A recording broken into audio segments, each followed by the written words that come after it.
Hello everyone, welcome to your virtual instructor. So for the NAT Gateway Lab, we are going to use the resources which we created in our Amazon VPC lab. So if I go to my VPC, I have one VPC present in the OEO region and two subnet, one is private and one is public. And if I go to the root table, public root table is associated with the public subnet. And if I go to the roots, it allows the communication to the outside world via internet gateway and within the VPC. And if I go to the private root table, it is associated with the private subnet. And if I go to the roots, only within the VPC. And if I go to the EC2 dashboard, I have two EC2 instances running. One is public EC2 and one is private. So private is in the private subnet. So I am logged into the private EC2 via public EC2. So if I see here, you can see the IP of this machine is 10.0.1.145, and here you can see the IP of this private EC2 is 10.0.1.145.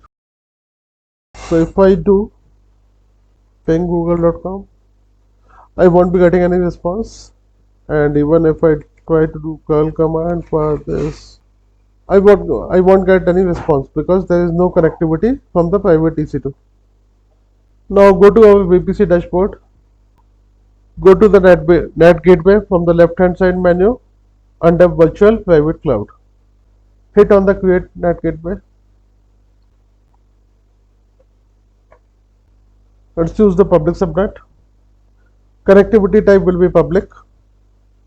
Allocate one elastic IP. Hit on Create NAT Gateway. So NAT Gateway is created successfully, but state is still pending because it will take some time.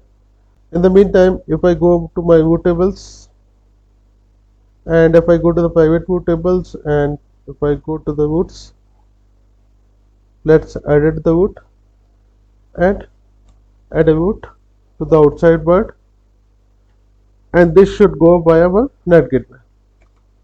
So here if I go with this my NAT gateway, click on save changes.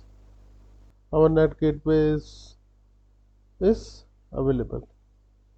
Now let's go back to our private EC2, ping google.com. Now we are getting the response back. Here also we are getting the response back because now we have a connectivity from the outside world via NAT gateway. So this marks the end of our lab for today. I hope to see you in the future labs. So thank you for joining and have a nice day ahead. Thank you.